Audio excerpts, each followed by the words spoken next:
Poema 70. Sinceridade, Makoto, é a verdadeira força para construir um mundo novo e pacífico. Certamente não há no mundo outra palavra tão comum a todos quanto patriotismo. Creio que não existe um só país que não a tenha como uma regra de ouro. No Japão, até antes do fim da guerra, um forte sentimento de patriotismo que não era visto em nenhum país tomava conta de todos os japoneses. Uma das causas, naturalmente, era o sistema monárquico, em que o imperador era considerado o símbolo do povo, adorado e respeitado como um deus vivo, e essa lembrança ainda é muito recente em nossa memória. É óbvio que a veneração ao imperador, que descende de uma única linhagem imperial desde o início dos tempos, fez com que esse sentimento se formasse no povo e, ao mesmo tempo, algumas autoridades e pessoas ambiciosas influenciaram a população por meio da educação e da propaganda para que tudo saísse de acordo com sua conveniência. Como resultado, construiu-se uma nação muito singular, como jamais se viu igual. Assim, proclamando a si mesmo país divino, o Japão agiu como um filho mimado de uma família não tão rica. A situação havia se tornado mais insuportável porque um grupo de lobistas, que podemos denominar de acadêmicos inescrupulosos, enaltecia e inflava o orgulho de forma engenhosa, utilizando a história e outros argumentos.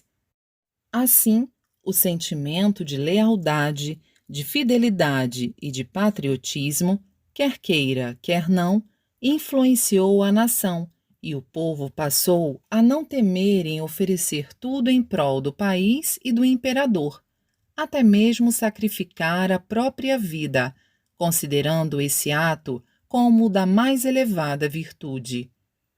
Com a derrota na guerra, a presunção dos japoneses voou longe e, ao contrário do que tinha sido até então, nasceu neles um complexo de inferioridade. Para aumentar o espanto da população, a declaração do imperador: "Eu não sou Deus, sou humano", deixou o povo mais perplexo. Ocorreu ainda a promulgação de uma nova Constituição que determinava que, a partir de então, o poder político estava nas mãos do povo.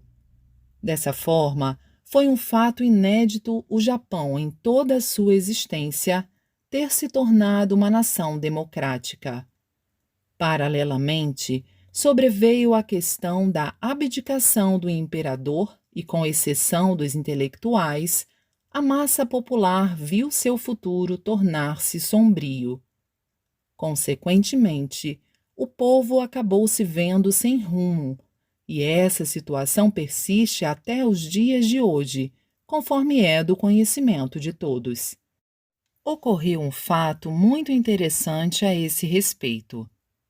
Logo após o término da guerra, as pessoas que vinham encontrar-se comigo diziam, com expressão desapontada: apesar de tudo, o vento divino acabou não soprando, não é?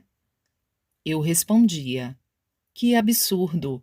O vento divino soprou, mas vocês o estavam interpretando equivocadamente.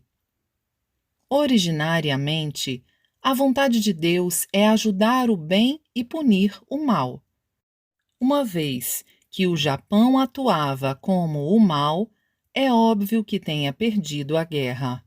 Portanto, antes de mais nada, deveríamos agradecer e até comemorar, mas como não podemos fazer isso, temos de ficar quietos. Todavia, acredito que chegará o dia em que todos compreenderão a verdade.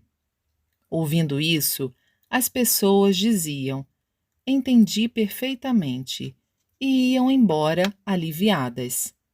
Por meio desses fatos, podemos ver que nos assuntos relacionados à nação, os japoneses deixaram em segundo plano a questão do bem e do mal, visando apenas ao próprio benefício, e chegaram até a criar o absurdo slogan político Hakoichi-u, o mundo todo sob o mesmo teto, e a julgar que se o país estivesse bem, pouco importavam os demais. Considerava-se essa postura como prova de lealdade, fidelidade e patriotismo, e os japoneses seguiam em frente, como se fossem cavalos com antolhos, puxando as carruagens. Desde aquela época, portanto, estavam sendo criadas as pavorosas raízes do mal. Quando pensamos em tudo isso, compreendemos que se o patriotismo não estiver em conformidade com cada época e não se basear na noção de bem e mal, de certo e errado, será impossível traçar um grande plano de governo a longo prazo. Sendo assim, vou referir-me ao patriotismo que estará de acordo com a futura era.